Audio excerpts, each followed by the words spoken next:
Assalamualaikum warahmatullahi wabarakatuh. Sebelumnya, perkenalkan nama saya Lani Novitasari, NIM 194417119 dari program studi S1 Akuntansi semester 6C. Di sini saya akan mempresentasikan mengenai analisis kinerja perbankan pada PT Bank Negara Indonesia (TBK) dengan periode 2020 sampai dengan 2021.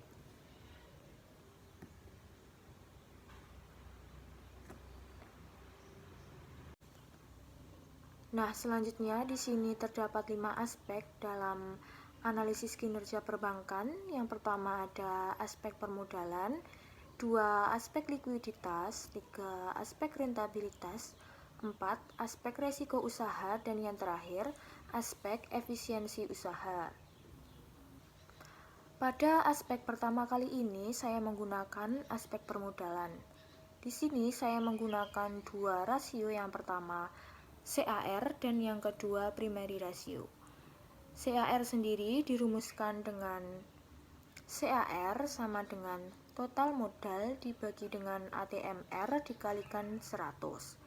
Sedangkan primary ratio sama dengan equity dibagi dengan total aset dikali 100%. Nah, memasuki perhitungan yang pertama, yaitu perhitungan CAR pada PT Bank Negara Indonesia periode 2020 sampai dengan 2021.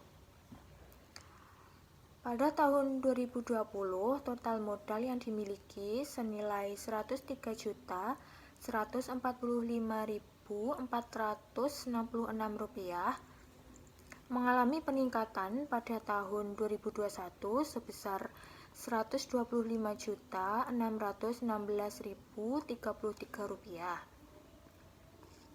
Sedangkan ATMR pada tahun 2020 senilai Rp614.633.183 juga mengalami peningkatan pada tahun 2021 sebesar Rp631.201.737. Dan pada tahun 2020 CAR memperoleh hasil 16,8%, sedangkan pada tahun 2021 sebesar 19,7%. Selanjutnya, dari perhitungan CAR tadi memperoleh analisis, yaitu pada tahun 2020 PT Bank Negara Indonesia (TBK) memperoleh nilai CAR sebesar 16,8%, dan pada tahun 2021 nilai CAR mengalami peningkatan menjadi sebesar 19,7%. Peningkatan tersebut disebabkan karena meningkatnya perusahaan perbankan ini dalam memperoleh keuntungan atau laba. Masih dengan aspek permodalan, di sini yang kedua terdapat primary ratio. Pada tahun 2020, total equity yaitu Rp112.872.199, sedangkan pada tahun 2021 sebesar Rp126.519.977. Sedangkan total aset pada tahun 2020 senilai Rp891.337.425, mengalami penurunan pada tahun 2021 senilai Rp964.837.692. Pada tahun 2020 memperoleh primary ratio sebesar 12,7%, dan pada tahun 2021 mengalami peningkatan sebesar 13,1%. Dari perhitungan primary ratio yang tadi dapat disimpulkan bahwa pada tahun 2020 PT Bank Negara Indonesia Tbk memperoleh nilai primary ratio sebesar 12,7% dan pada tahun 2021 nilai primary ratio mengalami peningkatan sebesar 13,1%. Peningkatan ini menunjukkan bahwa perusahaan perbankan mampu untuk memenuhi segala kewajibannya. Nah, memasuki aspek yang kedua yaitu aspek likuiditas. Di sini saya juga menggunakan dua rasio, yang pertama LDR dan yang kedua LAR.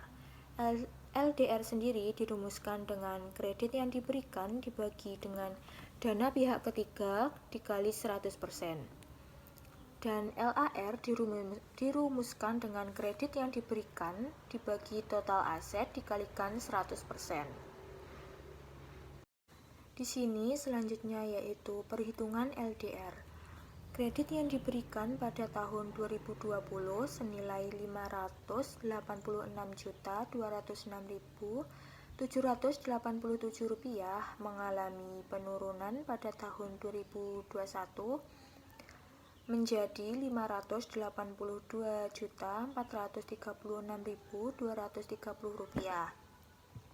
Dan pada dana pihak ketiga ini pada tahun 2020 senilai 641.744 mengalami kenaikan pada tahun 2021 menjadi Rp729.168.611. Dari perhitungan ini, LDR pada tahun 2020 memperoleh hasil 90,5%.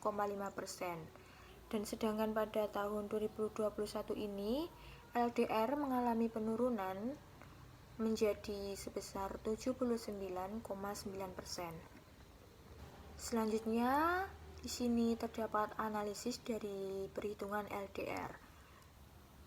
Pada tahun 2020, PT Bank Negara Indonesia Tbk memperoleh nilai LDR sebesar 90,5%, dan pada tahun 2021 ini nilai LDR mengalami penurunan menjadi 79,9%. Penurunan ini menunjukkan bahwa terdapat penurunan kemampuan perusahaan perbankan ini dalam membayar hutang-hutangnya. Selanjutnya ada perhitungan LAR pada PT Bank Negara Indonesia Tbk periode 2020 sampai dengan 2021.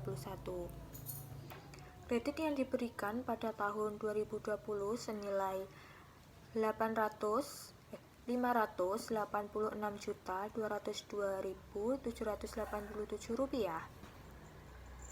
Sedangkan pada tahun 2021 senilai Rp582.436.230, dan total aset pada tahun 2020 senilai Rp891.337.425 mengalami kenaikan pada tahun 2021 menjadi Rp994.837.692. Di sini LAR pada tahun 2020 memperoleh hasil yaitu 65,8%, dan sedangkan pada tahun 2021 LAR mengalami penurunan menjadi 60,4%.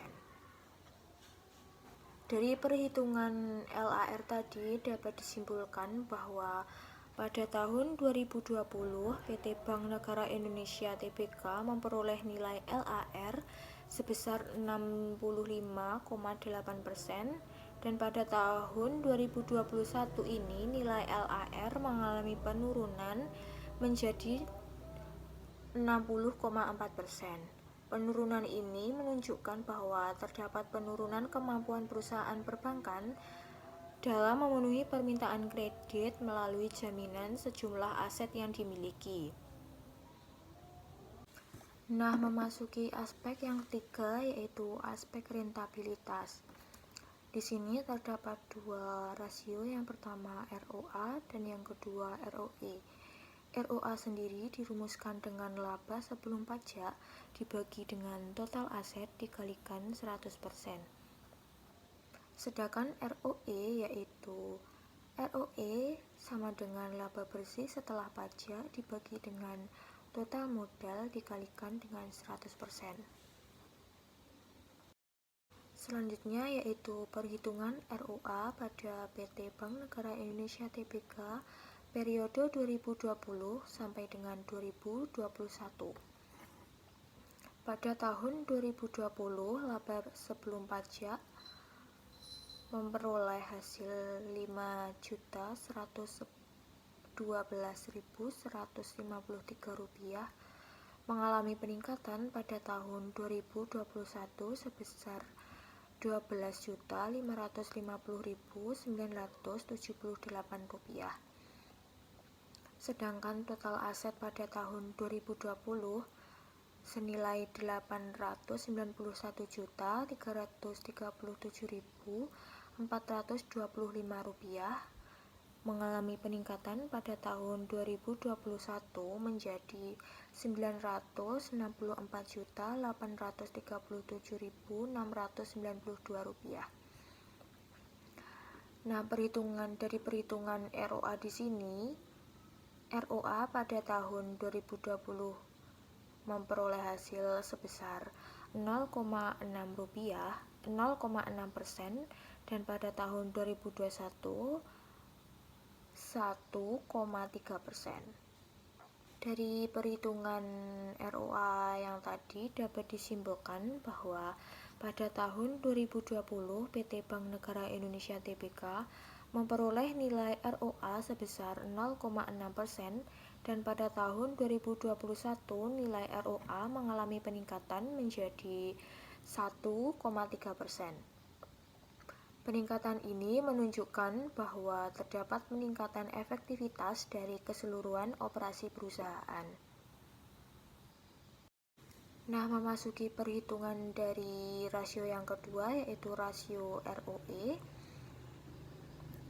Pada tahun 2020, laba bersih setelah pajak memperoleh hasil Rp3.321.442,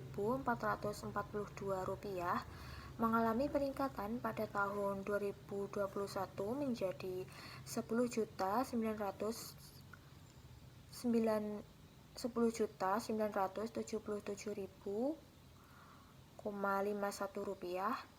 dan total modal pada tahun 2020 senilai Rp103.145.466, dan pada tahun 2021 mengalami kenaikan sebesar Rp125.616.033. ROE pada tahun 2020 senilai 3,2%, dan pada tahun 2021 sebesar 8,7%. Selanjutnya, analisis ROE.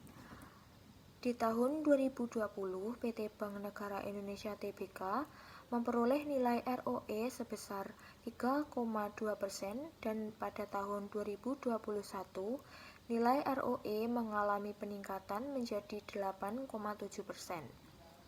Nah, peningkatan ini menunjukkan bahwa terdapat peningkatan kemampuan perusahaan perbankan dalam memanfaatkan modal dan ekuitas yang dimiliki untuk meraih sejumlah laba.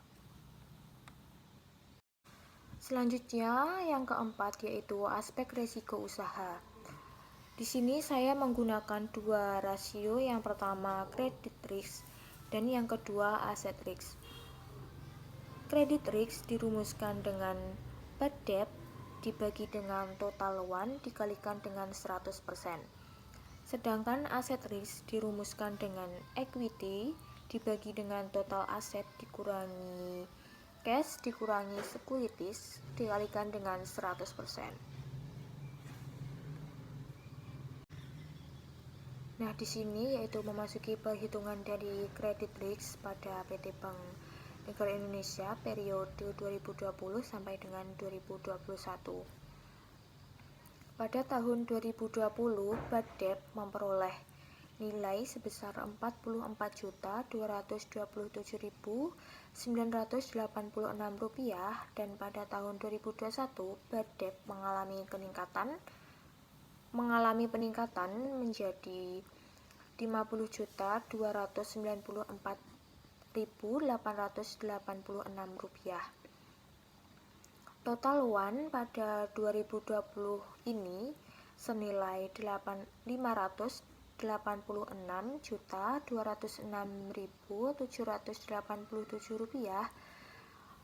dan pada tahun 2021 ini total uang mengalami penurunan menjadi Rp588.436.230. Credit risk pada tahun 2020 senilai 7,5% dan pada tahun 2021 senilai 8,6%. Selanjutnya yaitu analisis credit risk. Pada tahun 2020 ini, PT Bank Negara Indonesia Tbk memperoleh nilai credit risk sebesar 7,5% dan pada tahun 2021 nilai credit risk mengalami peningkatan menjadi sebesar 8,6%. Peningkatan ini menunjukkan bahwa terdapat peningkatan risiko akibat kegagalan nasabah atau pihak lain dalam memenuhi kewajiban kepada bank sesuai dengan perjanjian yang ditepati. Memasuki rasio yang kedua yaitu asset risk. Pada tahun 2020, equity senilai Rp112.872.199 dan pada tahun 2021 mengalami peningkatan menjadi Rp126.519.977. Sedangkan total aset pada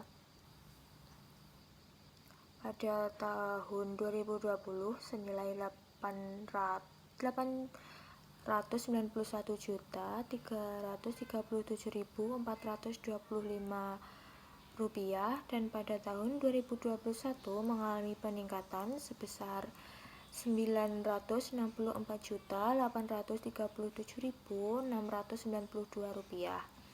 Cash pada tahun 2020 senilai Rp6.878.580, sedangkan pada tahun 2021 mengalami penurunan menjadi Rp13.644.153.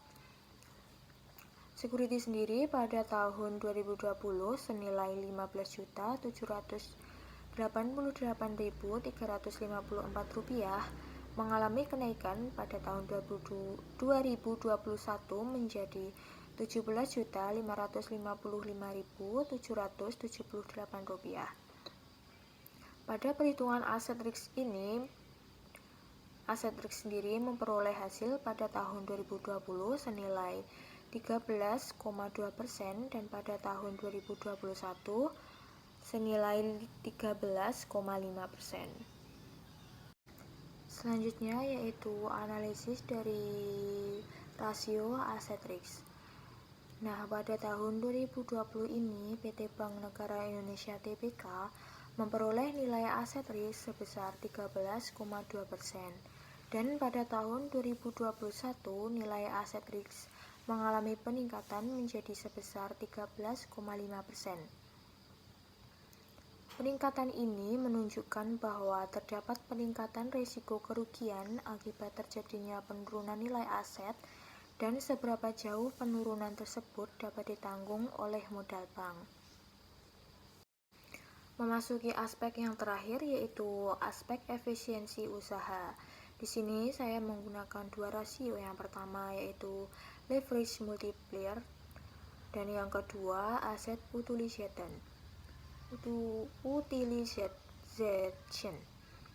Leverage multiplier dirumuskan dengan total aset dibagi dengan total kapital dikalikan dengan 100%. Dan pada asset utilization dirumuskan dengan operational income ditambah dengan non-operational income dibagi total aset, kemudian dikalikan dengan 100%. Selanjutnya yaitu perhitungan dari leverage multiplier. Pada tahun 2020, total aset senilai Rp891.337.425 mengalami peningkatan pada tahun 2021 menjadi Rp964.837.692 dan total kapital pada tahun 2020 senilai Rp103.145.466 mengalami peningkatan pada tahun 2021 menjadi Rp125.616.033. Pada perhitungan kali ini, leverage multiplier pada tahun 2020 senilai 864,2% dan pada tahun 2021 senilai 768,1%.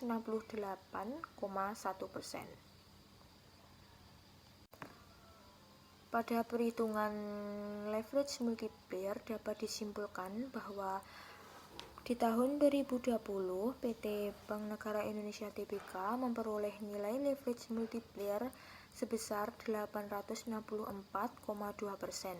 dan pada tahun 2021 nilai leverage multiplier mengalami penurunan menjadi 768,1%. Nah, penurunan ini menunjukkan bahwa semakin rendahnya resiko gagal bayar kewajiban utang yang dihadapi perusahaan perbankan ini.